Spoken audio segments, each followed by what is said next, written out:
tarde, boa noite, terceira série, ensino médio. Vamos hoje falar um pouco a respeito ainda daquele assunto que a gente iniciou sobre a década de 20 do século 20, do qual houve a grande crise do capitalismo mundial, que foi a chamada crise de 1929. Bom, é um assunto que hora e outra cai muito em provas do Enem, assim como os demais vestibulares pelo Brasil afora. Tá bom? Veja bem, a crise é uma palavra que significa turbulência, né? É uma palavra que denota que alguma coisa não vai bem e que precisa mudar. No caso aqui da década de 20, a gente vai falar especialmente dos Estados Unidos, que após a Primeira Guerra Mundial, esse país torna-se a maior potência do mundo, inclusive em questões financeiras, né? Na questão da Bolsa de Valores de Nova York, que era mais importante. Se alguma outra Bolsa de Valores tinha que acompanhar uma corrida econômica, acompanhava o índice da Bolsa de Valores de Nova York, né? O mundo todo estava ligado aí nos Estados Unidos. Na aula passada, aqui para efeito da gente revisar, na aula passada nós falamos sobre o funcionamento de uma bolsa de valores, que ela negocia ações, né? Ações de empresas, e as empresas dos Estados Unidos na década de 20, né, do século passado, elas produziam em grande quantidade, né? Os especialistas chamam isso de superprodução. E não tinham medo de produzir em grande quantidade. Mas aí, qual é a lei que dizia que podia fazer isso? A lei do mercado. Por que a lei do mercado? Porque a lei do mercado ela é, digamos, defendida pelo liberalismo econômico. Tá? Liberalismo econômico. Quer dizer o seguinte, eu já falei muitas vezes e vou sempre estar repetindo isso. O liberalismo é, digamos, a não interferência, né? A não interferência do Estado. A não interferência do Estado na economia. Tá bom? Quanto menos o governo participar, melhor para as empresas. Aqui quem manda no liberalismo são as empresas, né? São as multinacionais, são as transnacionais, são as grandes corporações. O governo fica só lá regulamentando ali coisas mínimas, né? Esse Estado mínimo, ele vai permitir que as empresas façam o que quiserem dentro dos Estados Unidos na década de 20. E é exatamente por isso que acontece a superprodução de mercadorias, né? E os Estados Unidos lançam mão do que o mundo vai conhecer de American Way of Life. American Way of Life quer dizer modelo de vida americano. Tá bom, gente? Então, muito cuidado que as provas do Enem, eles costumam perguntar a você, digamos assim, além desse American Way of Life, que cai muito, o que levou, qual foi, digamos, o efeito dessa superprodução, né? Então, entendendo o contexto aí, o efeito foi exatamente chegar a um ponto em que não tinha mais para quem vender. E chegando a esse ponto aí, a Bolsa de Valores não negociava mais ações de ninguém, porque as ações não valiam mais nada, né? Lembra aí, lembra o seguinte, lembra que a Europa estava se recuperando aos poucos da Primeira Guerra Mundial, certo? A Europa se recuperando aos poucos da Primeira Guerra Mundial, ela tinha que se reestruturar e para isso ela tinha que consumir. Mas como ela não produzia mais muita coisa em quantidade, ela era obrigada a pegar empréstimos e consumir com esses empréstimos a produção americana. viu? Seja em alimentos, remédios, mantimentos, munição, enfim, material de construção, matéria-prima para fazer alguma coisa, viu? Tecnologia, tudo isso saía dos Estados Unidos, e as fábricas americanas, quanto mais vendiam para os europeus, mais elas produziam. E os americanos controlavam também outras produções. Eu até citei o exemplo do café do Brasil. O Brasil era quem mais vendia café para os Estados Unidos. Aqui, nossos fazendeiros, nossa classe aristocrática aqui do Brasil, vivia disso, né? Vivia de vender café para os Estados Unidos. A parte aqui eu expliquei para vocês, nós vimos direitinho aí na aula passada. E não havia digamos, outro produto. O Brasil sempre gostou de investir no só produto, diferente de outros países que investem um monte de diversidade, né? Então, o que ocorre aqui? Quando a Europa começa a se recuperar, ela passa a ter a sua própria produção. Então, se ela já podia produzir, por que ela ia comprar dos Estados Unidos? Então, o mercado aqui começou a fechar. O mercado fechando, a superprodução vai ficar estocada, né? E não vai mais vender. Não vendendo, as fábricas vão demitir. Demitindo e não vendendo, as fábricas também não vão mais ter o chamado lucro exagerado. E o modelo de vida americano vai ficar ameaçado, e com esse lucro, e com as empresas sem terem esse lucro, o que é que vai acontecer com o preço de suas ações? Frente à Bolsa de Valores, as ações vão cair. E todo mundo, e não foi só uma empresa ou duas, foram muitas e muitas empresas. Empresas de automóveis, empresas de tecnologia, de máquinas, de fabricação de máquinas, empresa de fabricação de geladeira, de fogão, de tudo enquanto. A empresa fonográfica, que é de som e música, tudo foi quebrando, porque as ações que eles tinham na Bolsa de Valor não valia mais nada, porque eles não estavam mais vendendo nada. E uma empresa que não dá lucro não vende ações na Bolsa de Valores. Então o que acontece? A Bolsa de Valores de Nova York decretou falência, né?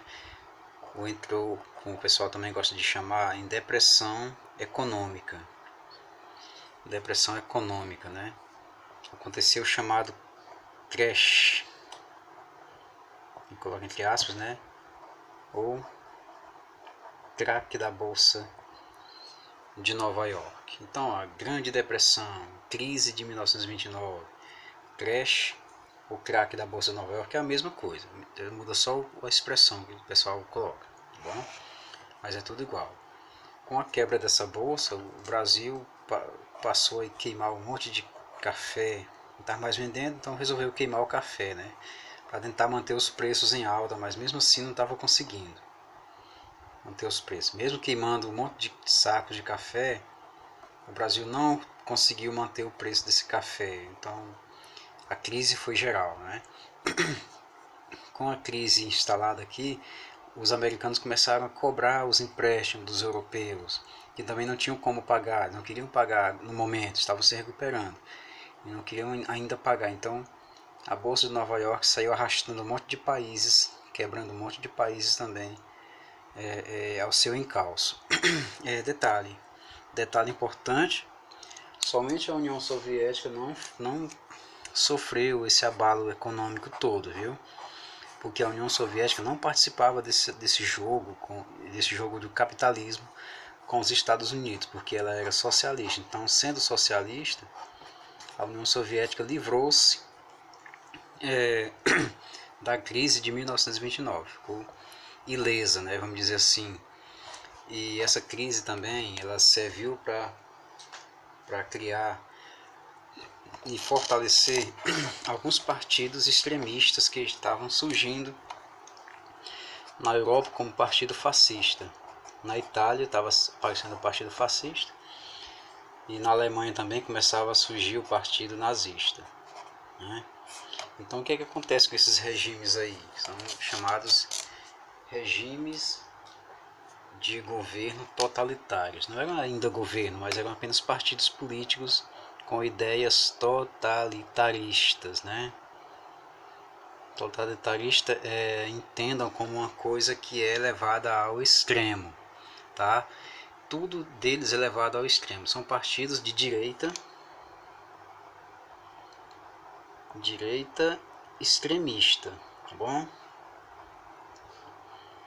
Ou também chamado de extrema direita, porque os partidos de esquerda são os partidos socialistas, mas quando eles são levados ao extremo, eles também são chamados de extrema esquerda, tá?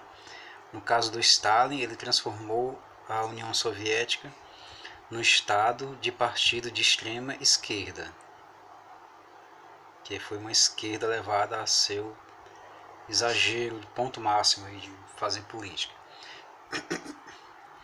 Então é isso, gente, que esses partidos eles nascem fora desse contexto, mas eles se fortalecem dentro desse contexto aqui, da crise de 29.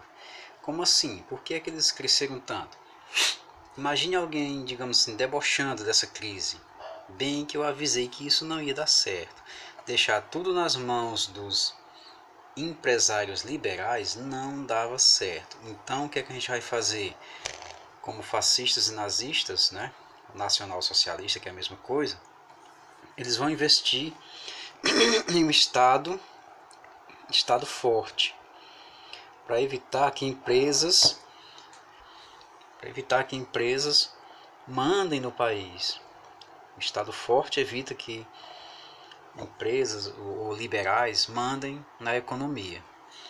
E a burguesia desses países aqui, o pessoal mais rico desses países, que tinha fortunas guardadas, passaram a investir muito no fortalecimento dessas nações aí, no caso Itália e Alemanha, viu?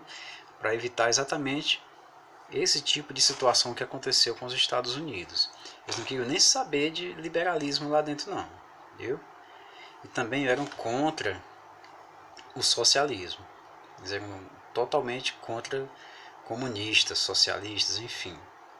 Então seria um partido de Estado forte, uma agremiação forte, né, militarizado, tá bom?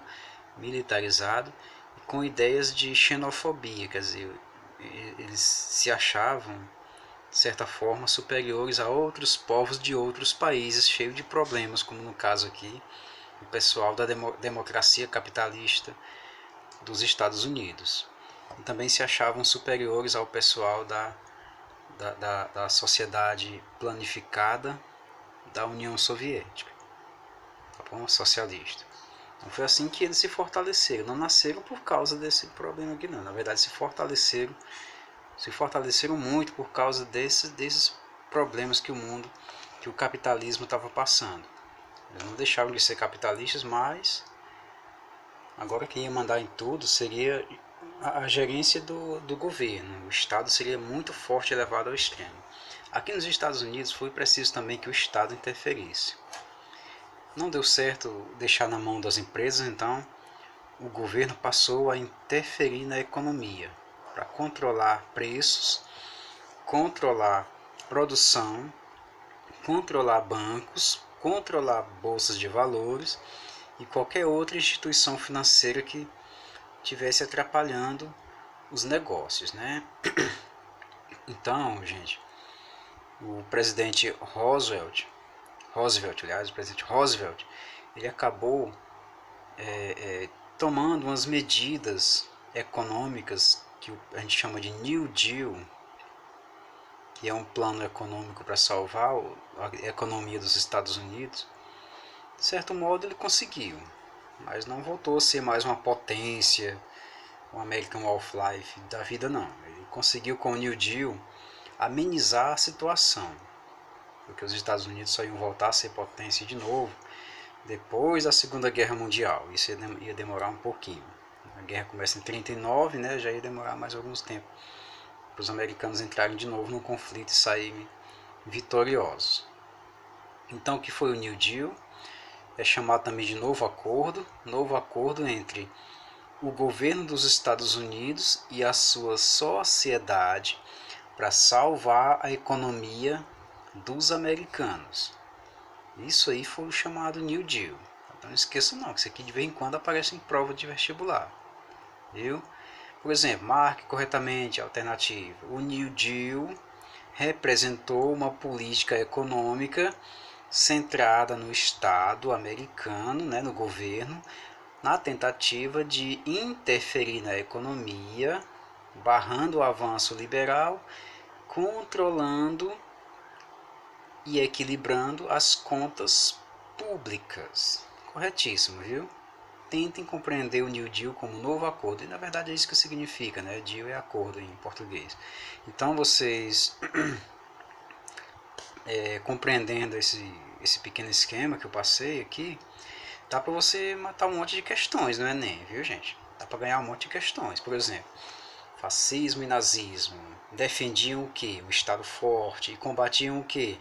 Combatiam comunistas, combatiam liberais. Né?